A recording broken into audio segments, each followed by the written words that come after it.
Bienvenue dans cette nouvelle édition du Non-Stop Info. Sommaire, le président américain Barack Obama entame ce vendredi une visite de 3 jours au Kenya. Première étape de sa tournée africaine. Il devrait être question de sécurité et de coopération économique. L'Algérie a organisé ce mercredi et jeudi une conférence internationale sur le terrorisme. Il s'agissait pour le pays de transmettre son expérience en matière de lutte contre l'extrémisme. Et le Bénin obtient un accord de financement de 35,5 milliards de francs CFA auprès de la Banque ouest africaine de développement, une somme destinée à la transition numérique.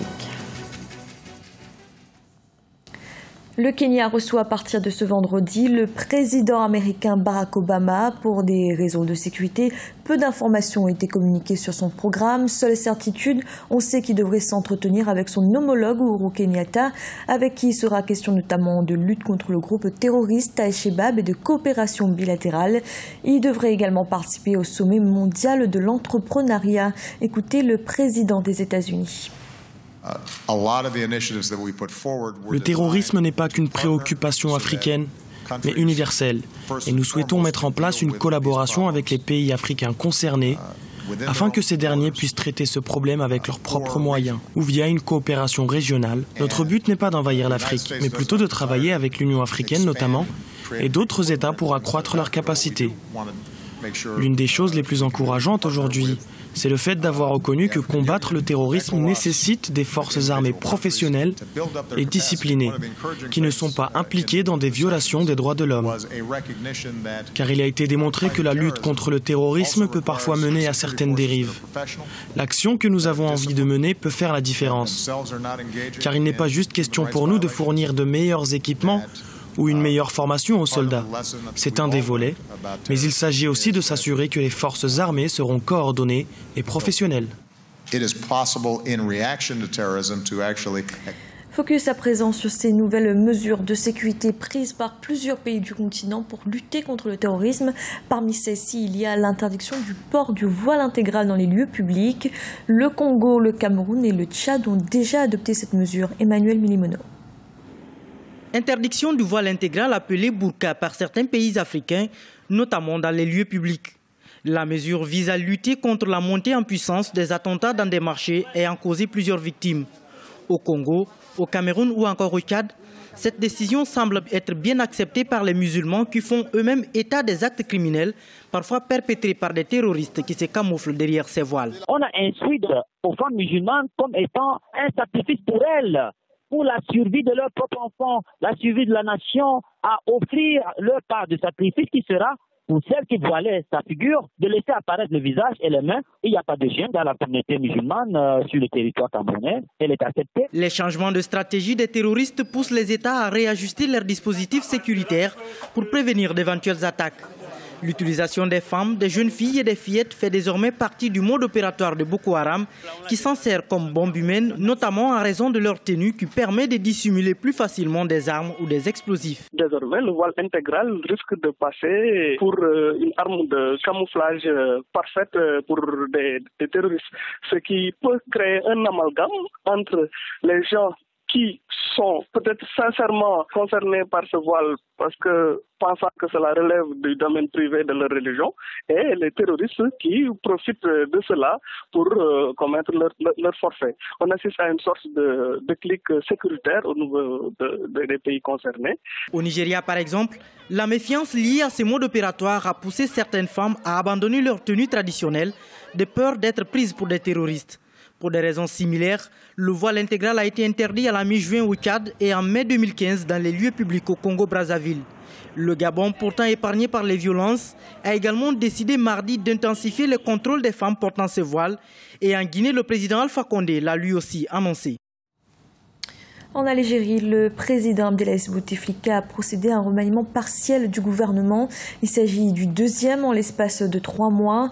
Les changements concernent les départements du commerce, de la jeunesse, des sports et ceux de l'agriculture et de la pêche qui désormais sont réunis sous un seul ministère. Et l'Algérie a organisé ce mercredi et jeudi une conférence internationale sur le terrorisme réunissant près de 50 pays. Sauf qu'au même moment, le Maroc, pays voisin, tenait également une concertation sur ce thème. Pour beaucoup, les deux pays auraient gagné à organiser un événement commun. Aouar Barkala. 2 conférences pour des enjeux communs, la sécurité autour des frontières. Le thème était au cœur de 2 conférences organisées d'un côté à El Jadida au Maroc et de l'autre à Alger. Le premier, un sommet tourné vers les partenariats occidentaux. Le second se veut une plateforme d'échange d'expériences et des leçons du passé au profit des pays africains. L'intérêt de cette conférence, c'est de transmettre l'expérience algérienne extrêmement riche qui lui a permis de vaincre le terrorisme et donc d'en faire un exemple dont pourrait profiter très largement des pays qui sont touchés par ce fléau. Je pense au Kenya, au Nigeria principalement, mais également dans d'autres pays.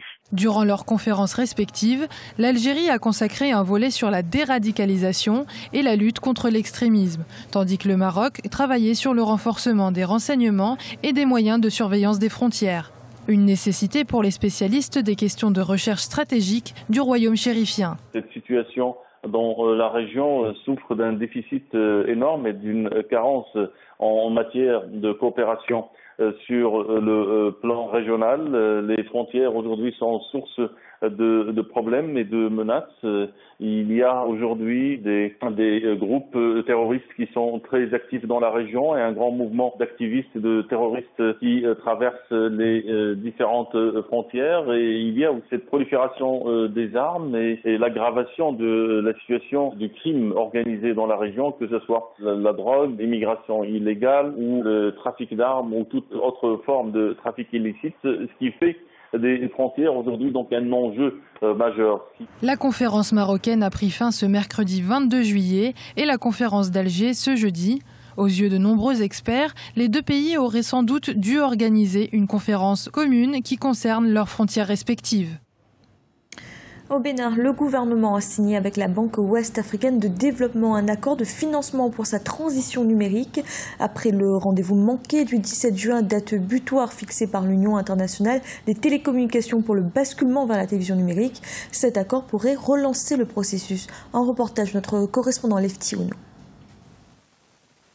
Le gouvernement béninois a reçu 2 appuis de la Banque ouest-africaine de développement, BOAD, ce mercredi 22 juillet 2015 à Cotonou, à travers la signature d'un accord de prêt. L'un des 2 appuis s'inscrit dans le cadre du financement des investissements liés au passage des télévisions et radios de l'analogique vers le numérique. Signé par le ministre de l'Économie et des Finances, Komi Kouché, et le président de la BOAD, cet accord de prêt va permettre à l'État béninois d'impulser le processus de basculement déjà enclenché. Dans ce contexte, je voudrais saluer les importantes avancées accomplies par le Bénin, notamment le renforcement des capacités, la pose d'infrastructures et l'adoption d'une législation sur la télévision numérique terrestre. En ce qui concerne le volet financement, c'est avec une grande fierté que la BOAD a reçu mandat de l'État du Bénin pour mobiliser un montant de 35,5 milliards de francs CFA. Après la date butoir du 17 juin 2015 fixée par l'UIT, Union internationale des télécommunications pour le basculement vers la télévision numérique, force est de constater que peu d'États africains ont tenu leur engagement. Des retards importants ont été relevés dans la plupart des pays, retards en grande partie liés au coût de l'opération. C'est cet accord et ce bol des frais financiers qui va nous permettre enfin de déployer le réseau numérique. Et nous sommes certains, avec ce financement obtenu ce matin, qu'il n'y aura pas de doute. Le Bénin sera, dans cette opération-là, sera certainement quelque peu dans la locomotive en ce qui concerne l'UEMOA. Avec la résolution de la question de financement, le Bénin va certainement sortir de l'impasse dans laquelle le processus de la migration vers le numérique se retrouvait. Les filières béninoises de la BOA, Ecobank, Atlantic Bank, BGFI sont les 4 institutions bancaires qui ont été associées à l'opération de levée de fonds réalisée par l'entremise de la BOAD.